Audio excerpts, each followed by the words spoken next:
Pleasure and honor for the Hamtramck Public Library and for our city to host the most distinguished, well-known and highly regarded Polish poet, Adam Zagajewski. As a leading poet of his generation, Adam Zagajewski continues, as I read on the Poets International web today, continues the best tradition of Polish post-war poetry established by such writers as Zbigniew Herbert, Czesław Miłosz, Wisława Szymborska, a tradition marked by historical awareness, intellectuality and ethical stance, formal and formal sophistication. But he is hardly a continuator. He has his own voice, which is so original, so fresh, distinguished, that it would be impossible to confuse Adam Zagajewski with any of his famous predecessors. Adam Zagajewski's career as a poet started in the early 1970s when he was one of the founders of a literary movement known as the New Wave, or the generation of 68. It was a group that called for a poetry of social and political involvement. One of the targets was the language of communist official propaganda.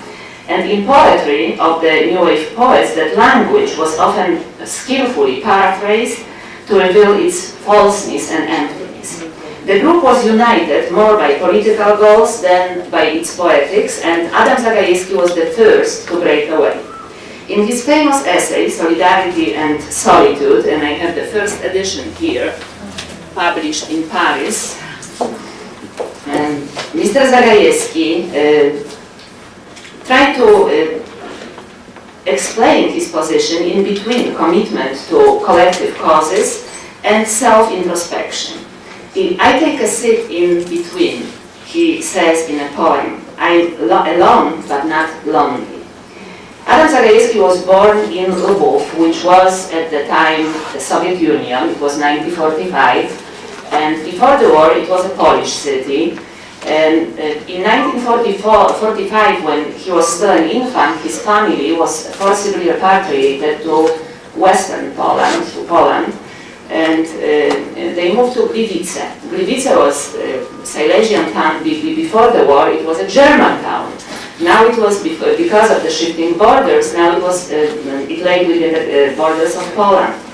He was 18 years old when he moved to Kraków by himself to study philosophy, psychology, and philology at the Jagiellonian University. Then in early 80s, he moved again to West Berlin when he was awarded a fellowship, and then for much longer time to Paris. Before returning to Poland in 2002 to Kraków, he also resided in Houston, Texas, where he taught literature at the University of Houston, and now he's a faculty member at the University of Chicago School of Social Thought, where he teaches creative writing and also a course on Czesław Miłosz, as I understand. Mr. Zagajewski's life, said Bogdana Carpenter, follows a 20th century paradigm of exile, a life lived outside the place to which we belong by birth and culture. He once said, as quoted on Poetry International site, if people were divided into the settled, the emigrants, and the homeless, then I certainly belong to the third category. But Zagajewski has also said that he draws many benefits from his wanderings, as long as I wasn't too lazy to learn the languages and literature of my changing addresses, which I read just yesterday in this beautiful book, A Defense of Ardor, published in English recently.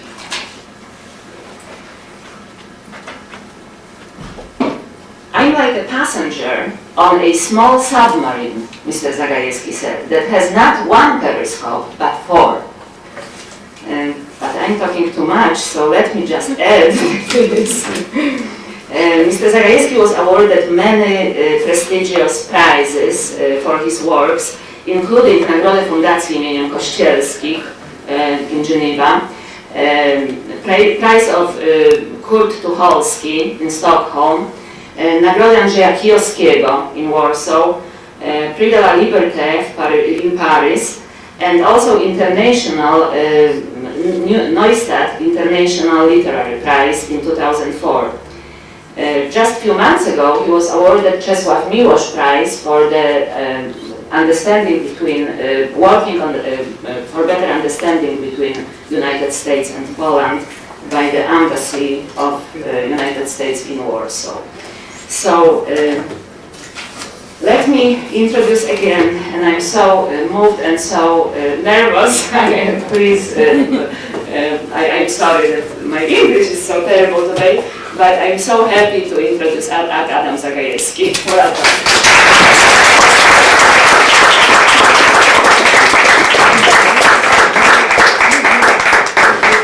Hello, good afternoon.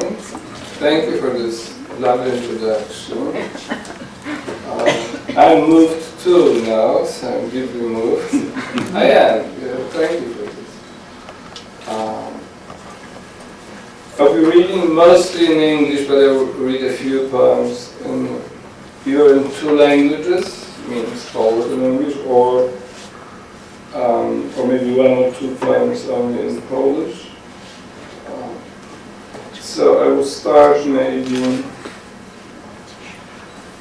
Now as an experienced reader, I need my watch so that I know that I don't read for too long or too short. Could I take a glass of water? Oh, sure. Poetry without water is impossible.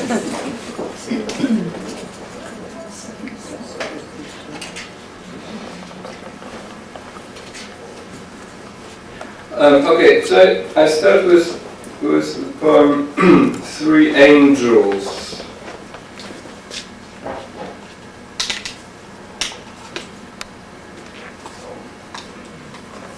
Suddenly 3 angels appeared right here by the bakery on St. George Street.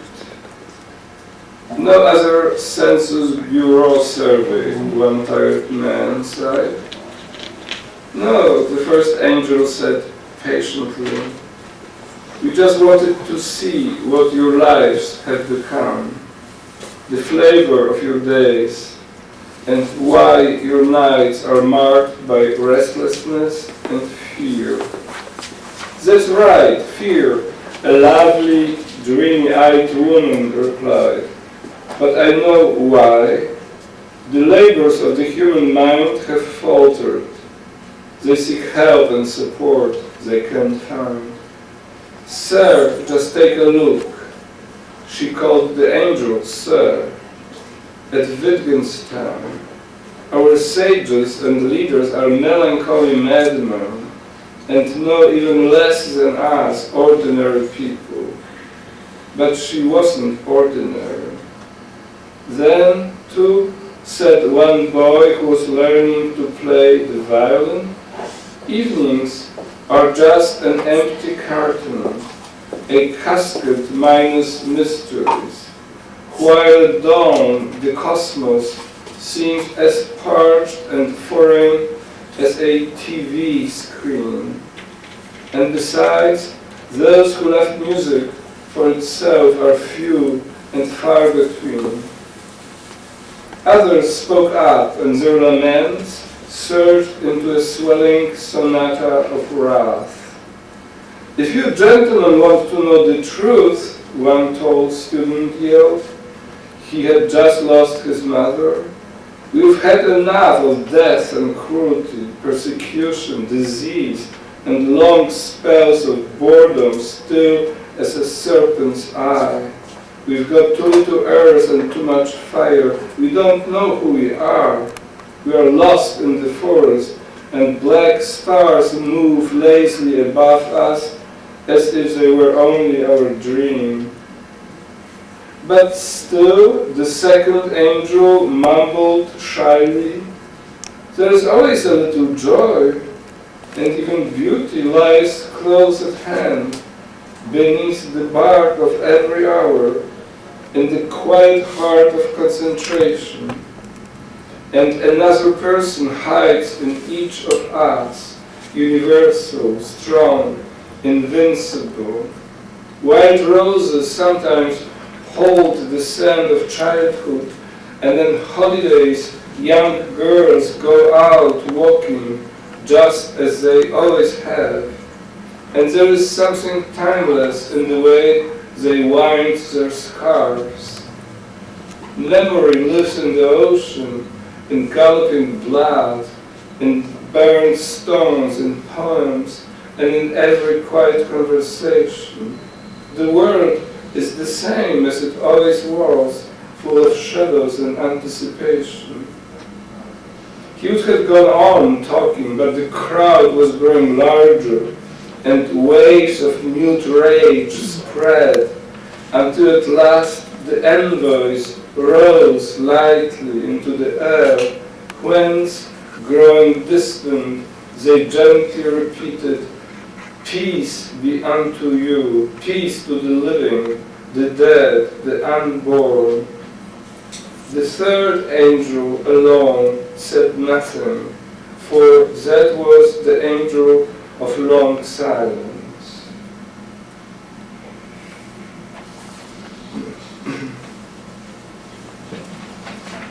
The next poem comes from memory.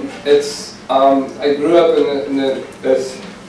as Tamara mentioned, I grew up in Silesia, in Gliwice or Gleiwitz, the city that had two names, one in German, one in Polish.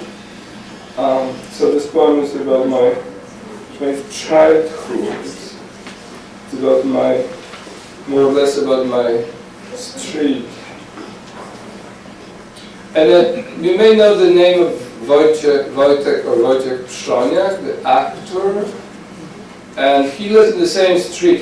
We actually knew each other when we were 5 or 6. And he lived in the same apartment building. So I mentioned the actor. So this is Wojtek Pszczoniak. From memory. The narrow street rears up from memory. Let it be this poem's larynx, and the thick grey smoke above the coking plant, casting sparks into the sky like a volcano, repaying its debt to the sparks. My street, two proud old maids with narrow lips, they had survived Siberia and Stalin, a young actor craving fame, and Professor G, who had lost an arm in the uprising and wore his empty shirt sleeve like a sail. I don't know anything yet, nothing has happened, not counting the war or the massacre of Jews. In winter, grey snow lurks on rooftops, alert as an Indian dreading spring. Vacation comes a peeled orange. A greedy priest gulps gospels in the crimson new Gothic church. All heart of hearts, Christ's wounded breast. Thank God for cream puffs after Mass to help erase your Latin tortures. In the barracks, new recruits are training. One of my friends plays the trumpet like Miles Davis, only better. Young ladies promenade in white starched skirts. The ugly airs gashed by flat black rivers, scarred like a German student's cheek, held still all day. At night it crooned in 2 languages, and we also lived in 2 idioms, in the cramped jargon of the commonplace, of envy, and in the language of a great dream. At noon, the cloud's eye gently opened, the eye of tears and light.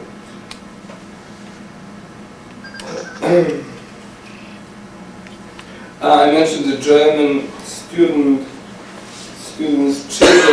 This city was German before the war, so that's why.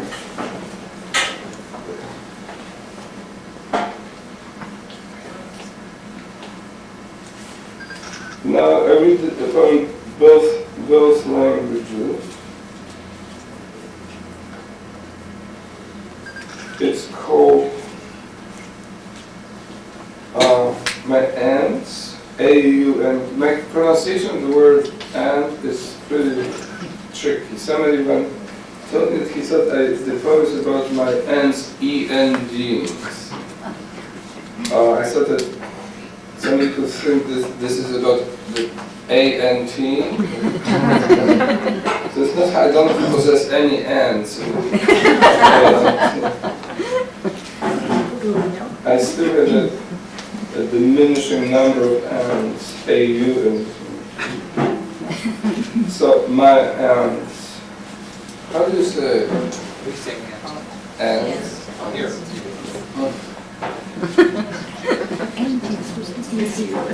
Always caught up in what they called the practical side of life. Theory was for Plato, up to their elbows in furniture, in bedding, in cupboards and kitchen gardens.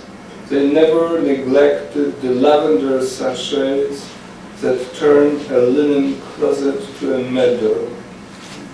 The practical side of life, like the moon's unlighted face, didn't lack for mysteries. When Christmas time drew near, life became pure practice and resided temporarily in hallways, took refuge in suitcases and satchels. And when somebody died, it happened even in our family, alas, my aunts, preoccupied with death's practical side, forgot at last about the lavender, whose frantic scent bloomed selflessly beneath a heavy snow of sheets. So I will read now the same, or more or less the same, in Polish. And that's very easy to pronounce. Ciot, moje ciot. Zawsze zajęte tym, co nazywały praktyczną stroną życia. Teorią interesował się Platon. Po łokcie zanurzone w meblach, w pościeli, w ogrodach kuchni i spiżarni, nie zapominały o woreczku z lawendą, który zamieniał szafę z bielizną w łąkę. Praktyczna strona życia, tak jak nieoświetlona twarz księżyca, nie była wolna od tajemnic. Gdy zbliżało się Boże Narodzenie, życie stawało się wyłącznie praksis i mieszkało przez moment w korytarzach, chroniło się w walizkach, w neseserach. A gdy ktoś umierał, co niestety zdarzało się nawet w naszej rodzinie, Moje ciotki zajęte były intensywnie praktyczną stroną śmierci i zapominały wtedy o lawendzie, która pachniała bezinteresownie, szaleńczo, pod ciężkim śniegiem prześcieradła.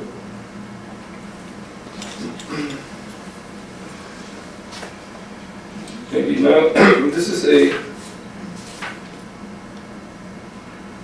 poem I wrote a few years ago for Czesław Miłosz when he was still alive and he was having a birthday, a very advanced birthday of 93 or 92.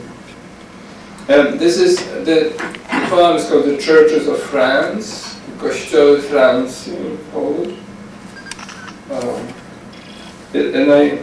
It's a, what you'll see. I think the churches are the best thing that they have in France. I mentioned a name like Maurice, and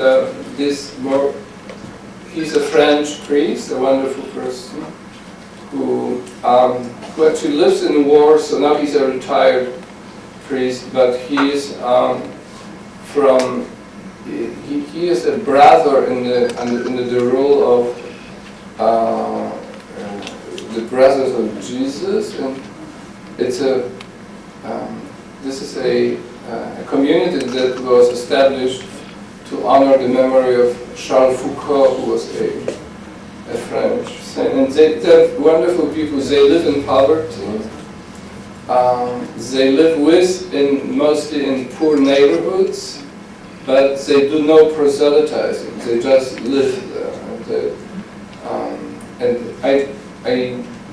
I must tell that this Maurice is one of the most wonderful persons I've ever met. So he's for me like one of the churches of France. He's not a church, he's just a human being. The Churches of France, for Czesław Miłosz. The churches of France, more welcoming than its inns and its ponds, standing in vines like great clusters of grapes, or meekly on hilltops, or drowned in valleys on the floor of a green sea in a dry landscape, abandoned buildings, deserted barns of grey stone among grey houses within grey villages, but inside pink or white or painted by the sun coming through stained glass. Little Romanesque shrines with stocky frames like craftsmen shaped by their labor. Pascal's invisible church sewn into canvas, and slim cathedrals like herons above the cities, seen clearly from the highway. The loveliest is in charge. The mills of the Cistercians turning water in Sunday streams and their ponds. Synagogues, elder sisters betrayed and plundered so often. The ruined abbey in Normandy, where among the raspberry bushes a black adder basks in the heat. A small tree growing on the roof of a village church, a young ash that will become a monk. The basilica in Vézelay belonging to Magdalene, pink as a wild strawberry's mouth. Claudel's church, thick-set, almost necklace, inspired, sometimes full of spite. And the church in Tunis, whose arches must make the Arabs proud too. The moss-covered walls of modest chapels that have forgotten their names, and the fortified basilica in Albi, a masterwork of military art, sheathed in a dragon's skin. And in the square, the peddlers of nuts, holy pictures, and aniseed cakes. But at night the peddlers vanish, and only walls and windows, blind as kittens, remain.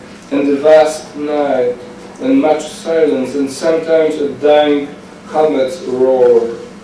Romanesque columns and cloisters as if carved by brilliant children, meadows where lovers meet, the stone Jeremiah and Moissac with a kind face, the church of Maurice, who learned my language and lives in Warsaw among the poorest, the churches of France, dark vessels where the shy flame of a mighty light wanders.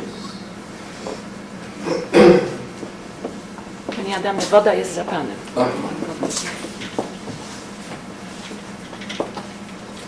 Dziękuję bardzo.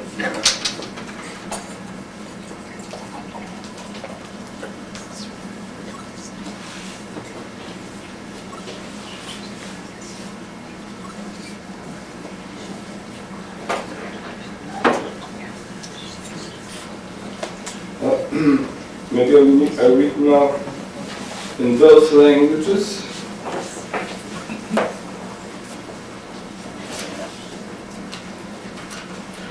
This is a poem that I read yesterday. I decided not to read the same poem so that you won't be bored, but just one. I'm not bored. Just one. So this is I have a tendency to write self-portrait poems, which my wife tells me is a little narcissistic. But I told her it's not narcissism, it's art.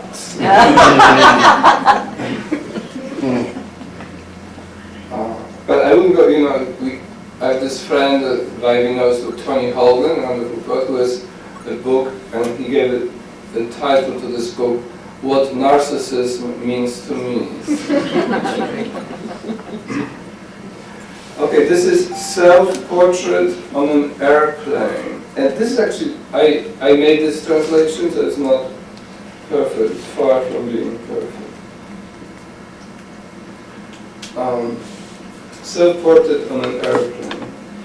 Bent like an embryo, flung into a narrow seat, I try to recall the smell of a freshly mowed hay when wooden carts come down in August from the mountain meadows on slippery paths, and the coachman screams the way men always scream in the moments of panic.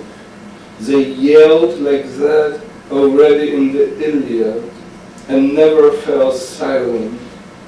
Neither during the Crusades nor later, much later, near us, when no one paid attention.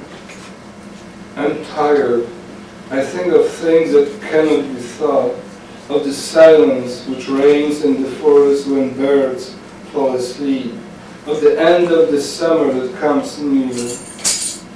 I hold my head in my hands as if I tried to protect it from distraction. Seen from the outside, I may seem almost lifeless, immobile, resigned, inviting compassion. But this is not true. I'm free, perhaps even happy. Yes, I do hold in my hands my heavy head, but in it, a poem is just being born. So now the same, or almost the same. Autoportret w samolocie. Skulony jak embrion, wtłoczony w ciasny fotel, próbuję sobie przypomnieć zapach świeżo skoszonego siana, kiedy drewniane wozy zjeżdżają w sierpniu z górskich łąk, ślizgając się na polnych drogach i woźnica krzyczy głośno, tak jak zawsze krzyczą mężczyźni w chwilach paniki. Już w Iliadzie tak wrzeszczeli i nigdy potem nie zamilkli, ani w czasie wypraw krzyżowych, ani później, bliżej nas, kiedy nikt ich nie słuchał. Jestem zmęczony. Myślę o tym, o czym nie da się myśleć. O ciszy, jaka panuje w lesie, kiedy zasnęły już ptaki. o zbliżającym się końcu lata. Trzymam głowę w dłoniach, jakbym chciał ją uchronić od zniszczenia. Widziany z zewnątrz, mogę się zapewne wydawać nieruchomy, nieomal martwy, zrezygnowany, godny współczucia. Ale to nieprawda. Jestem wolny, może nawet szczęśliwy. Tak, trzymam w dłoniach moją ciężką głowę, lecz w niej właśnie rodzi się wiersz.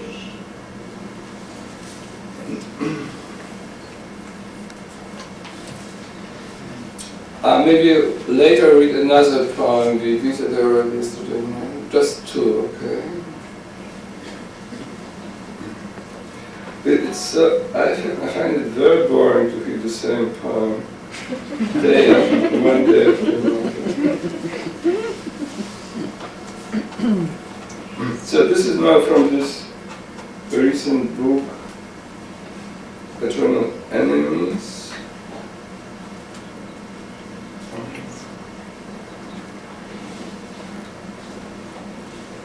There's this poem. I'm looking for this poem that I didn't read yesterday. That's why it takes a minute. Okay, this is a poem written. I taught in Houston for many years, or actually for many springs, never for just one semester. Always in the spring, and they have no winter, so they call it spring. And not far from Houston is a place that somebody told me about. There are like long jetties in the Gulf of Mexico. It's a charming place. It's sort of post-industrial. It's not beautiful, but it's sort of silent and abandoned. And so I drove there several times, and each time it spoke to me. So, and the poem was based on these expeditions, and it's called Dolphins. The sun sets and prying pelicans fly just above the sea's smooth skin.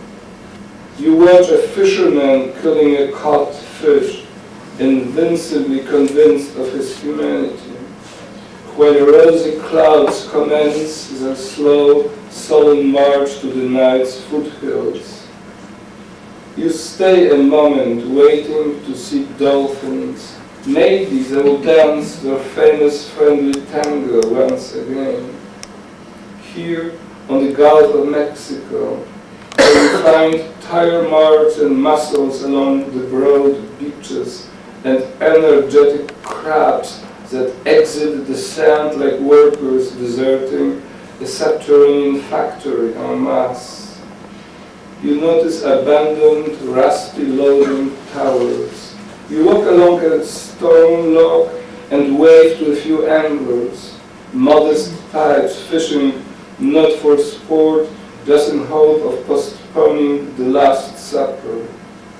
A vast brick red ship from Monrovia sails up the port canal like some bizarre imaginary beast boasting of its own oddness, and briefly blocks the horizon.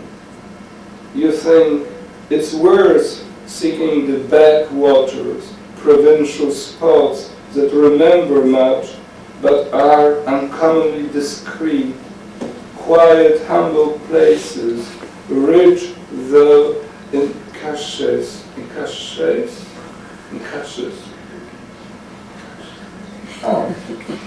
Hidden pockets of memory, like hunters' jackets in the fall, the bustling town's outskirts, wastelands where nothing happens. There are no famous actors, politicians and journalists don't appear, but sometimes poetry is born in emptiness, and you start to think that your childhood halted here, far from long familiar streets, since absence, after all, can't calculate distance in light years or kilometers.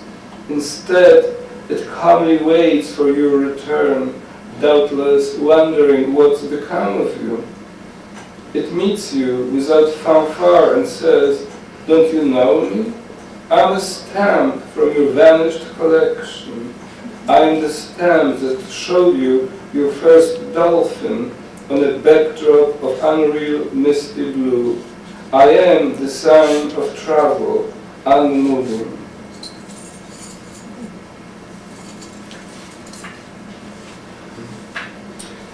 I don't have many Houston poems, and of course I have no Chicago poems, so too new in Chicago. I had this poem, a Houston poem. I think I can, if you are patient, I can read in both languages. Do I have it? I can read it. Yes.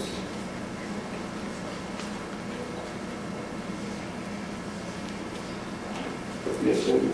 It's called Houston, 6 p.m. Originally one friend told me, "Don't read this poem, it's so gloomy." But I don't think so.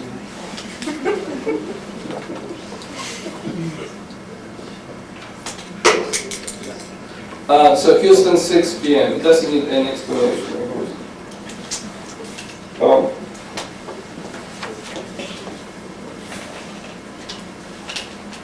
Europe already sleeps beneath a coarse plaid of borders and ancient hatreds. France nestled up to Germany, Bosnia in Serbia's arms, lonely Sicily in azure seas.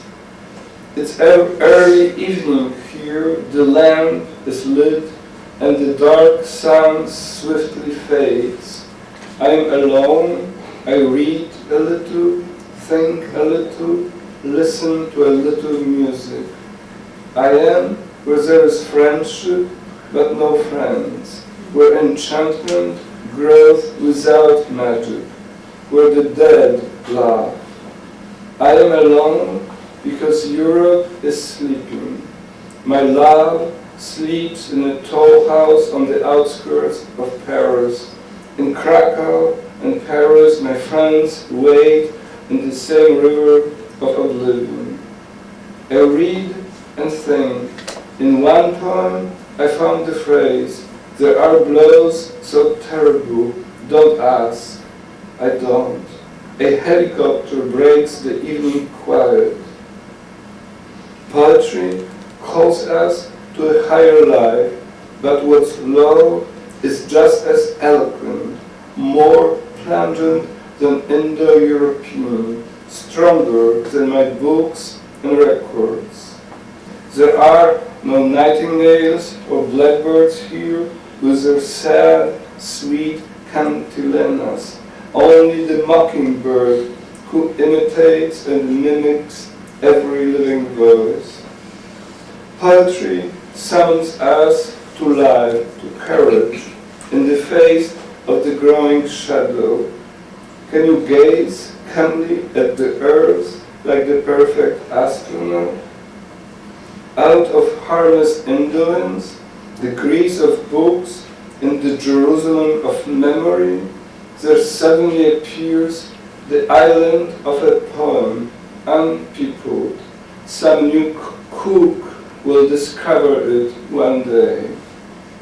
Europe is already sleeping. Night's animals, mournful and rapacious, move in for the kill. Soon America will be sleeping too. I don't know whether you have courage to listen to it in Polish, but you have no choice. I can express my will. Houston, 6 po południu. Europa już śpi pod szorstkim pledem granic i dawnych nienawiści. Francja przytulona do Niemiec, Bośnia w objęciach Serbii, Sycylia samotna w błękitnym morzu. Tutaj jest wczesny wieczór, pali się lampa i szybko gaśnie ciemne słońce. Jestem sam, trochę czytam, trochę rozmyślam, trochę słucham muzyki. Jestem tam, gdzie jest przyjaźń, ale nie ma przyjaciół. Gdzie rośnie oczarowanie, ale nie ma czaru. Tam, gdzie śmieją się umarli. Jestem sam, bo Europa śpi. Moja ukochana śpi w wysokim domu pod Paryżem. W Krakowie i w Paryżu moi przyjaciele brodzą w tej samej rzece zapomnienia. Czytam i rozmyślam. W pewnym wierszu znalazłem słowa: zdarzają się ciosy tak straszne, nie pytaj, nie pytam. W ciszę wieczoru wdziera się policyjny helikopter. Poezja wzywa do wyższego życia, ale to, co niskie, jest równie wymowne, głośniejsze niż język indoeuropejski, silniejsze niż moje płyty i książki. Tutaj nie ma słowików ani kosów o słodkiej, smutnej kantylei, tylko ptak szyderca, który naśladuje i przedrzeźnia inne głosy. Poezja wzywa do życia, do odwagi, w obliczu cienia, który się powiększa. Czy umiesz spokojnie patrzeć na ziemię, jak idealny astronauta? Z niewinnej indolencji, z Grecji lektur i z Jerozolimy pamięci wynurza się nagle wyspa wiersza, wyspa bezludna, którą odkryje kiedyś nowy Cook. Europa już śpi, zwierzęta nocy, melancholijne i drapieżne, wyruszają na łowy, na śmierć. Niedługo także Ameryka zaśnie. I'll end with another self-portrait poem to confirm your opinion. This is an older one. It was written when I was still living in Paris, so it has some Paris in it.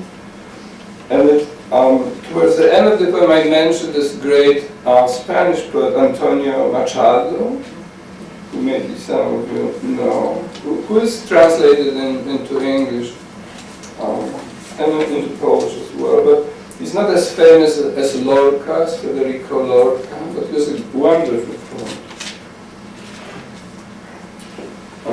Self-portrait. Between the computer, a pencil and a typewriter, half my day passes. One day it will be half a century. I live in strange cities and sometimes talk with strangers about matters strange to me. I listen to music a lot. Bach, Mahler, Chopin, Shostakovich. I see three elements in music: weakness, power, and pain. The fourth has no name. I read poets, living and dead, who teach me tenacity, faith, and pride. I try to understand the great philosophers, but usually catch just scraps of their precious thoughts. I like to take long walks on Paris streets and watch my fellow creatures quickened by envy, anger, desire, to trace a silver coin passing from hand to hand as it slowly loses its round shape. The emperor's profile is erased. Beside me, trees expressing nothing but a green, indifferent perfection.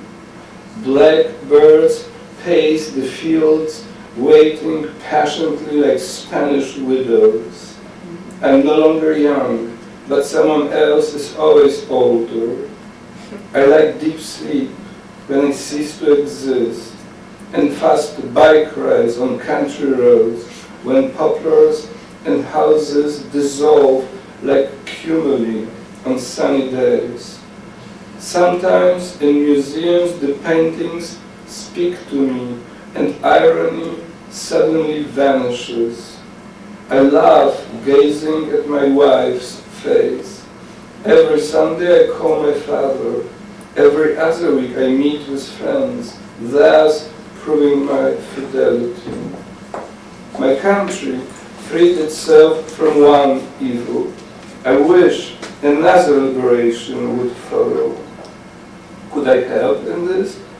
I don't know. I'm truly not a child of the ocean, as Antonio Machado wrote about himself, but a child of air, mint, and cello, and not all the ways of the high world cross paths with the life that so far belongs to me. Thank you.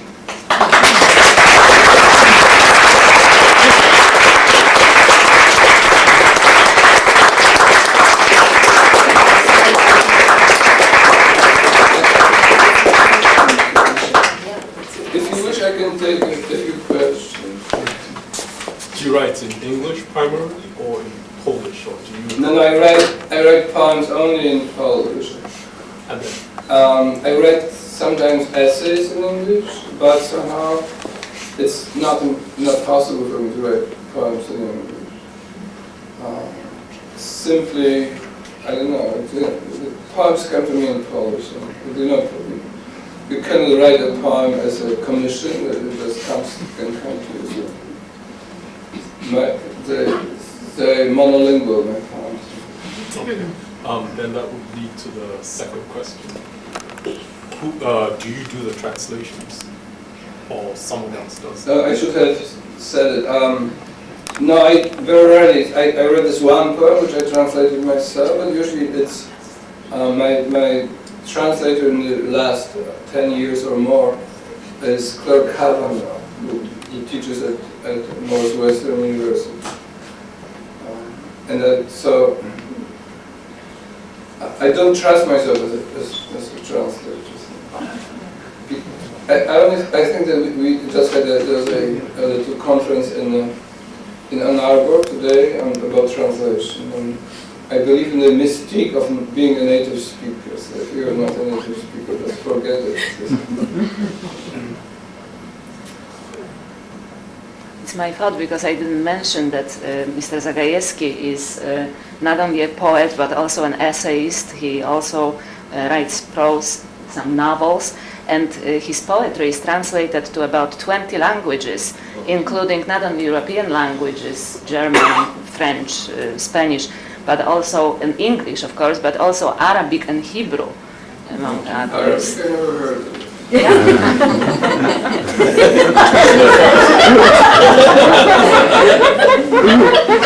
That was good.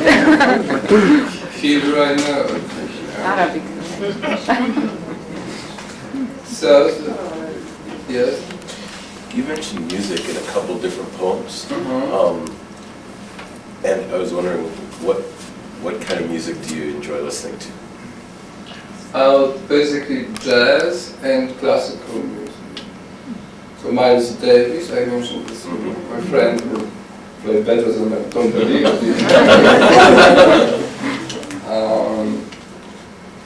But also classical music. And music is a very important part of my life. And I think I wouldn't write without music. If music didn't exist, I wouldn't be able to write. Music gives me so much in terms of energy, rhythm, and the willingness to do something, to write.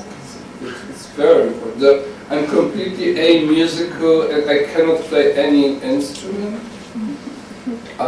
This terrible thing happened to me when I was 7 or 8, and my parents sent me to we had a neighbor who gave piano lessons, and this woman, after the first lesson, told me, well, you know, Adam, you better learn languages. and she was right.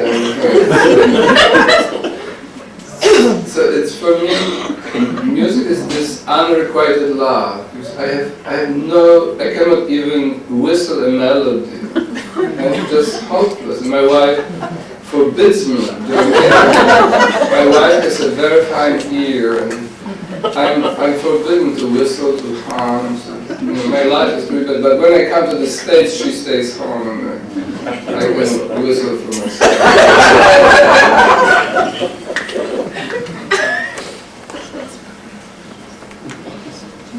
Yes. I don't need to continue on about the translation, but I'm just curious, because you know a number of languages, do you work with your translator? Do you have approval of the final translation in English, for example, or how does that? Well, yes, but to say I work with them would be exaggerated. I just read this in. I do it unwillingly, also mostly because these are, you know, when you write poems, you know that the only dream you have is to write a new poem. And by definition, the translation can only concern old poems that are already there. So in a way, it's I don't know, but I think it's the same with all poets. That only the new poem is important. The one that you haven't yet written or you just think about writing. So I'm not really interested in translation. Yes. When did you know or realize you had a knack for this? That I wanted. When did you realize you had a knack for poetry? What age? Oh, it's a complicated story. When I was very little, I loved reading books, you know, like Jules Verne and Sienkiewicz, the Polish writer. And I decided at the age of 12 that I would be a writer, but this was a very, you know, kind of precocious decision. It was not, and it was not like there are some prodigies. I was not a prodigy at all. I wrote nothing. I had this decision I'd be a writer. And then time was going on, and I was asking myself, okay, but if you want to be a writer, you have to do something. So finally, at the age of 18, I started to write a little bit, and I thought I would be a prose writer. I thought the prose writers are more famous, you know. But soon I understood that I wouldn't be a good prose writer. So suddenly I started to try writing poems. But practically I started to write at the age of 19, which is pretty late for a poet. It's not too late, but it's sort of late. Yeah. Who are your favorite poets? Oh, it's a difficult question. There's a long list of my favorite poets. So no, I cannot. It's just too long. Can you give me three? Three. The magic number. Well, it's in Polish language. I love Miłosz and Herbert and Szymborsk. So these are three.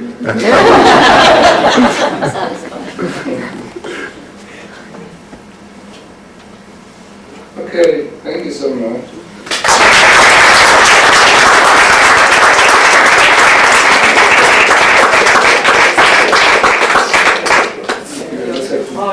Collect my materials. So we will have now a little time for informal talking and book signing. There are books available in both English and Polish, and they are outside of the auditorium. We have the newest volume of poetry, Eternal Enemies, and we also have edited by Zagajewski, Polish writers on writing. And let me finish with introducing our great guests tonight. First of all, Vivi Francis, who brought Adam Zagajewski.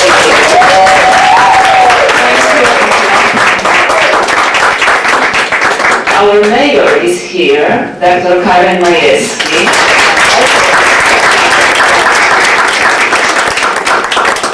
And the president of the Polish-American Congress, Mariusz Scheiner, and a poet.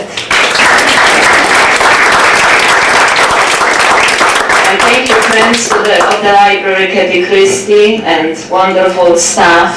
Thank you very much.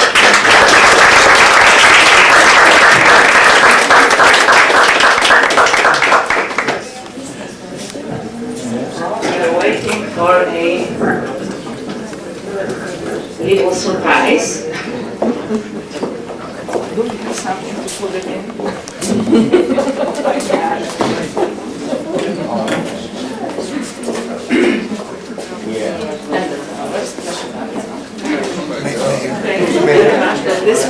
in the back, otherwise, oh, it's here. Yeah, it's a book about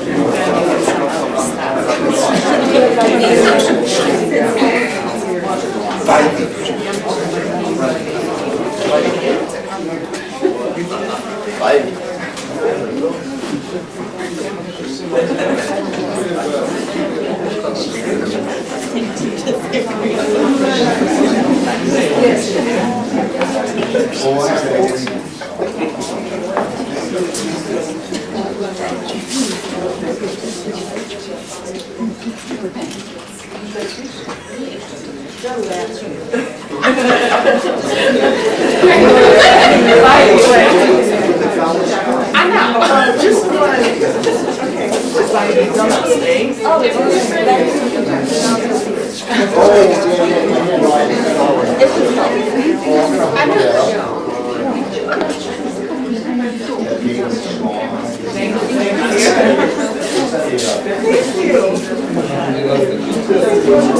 you.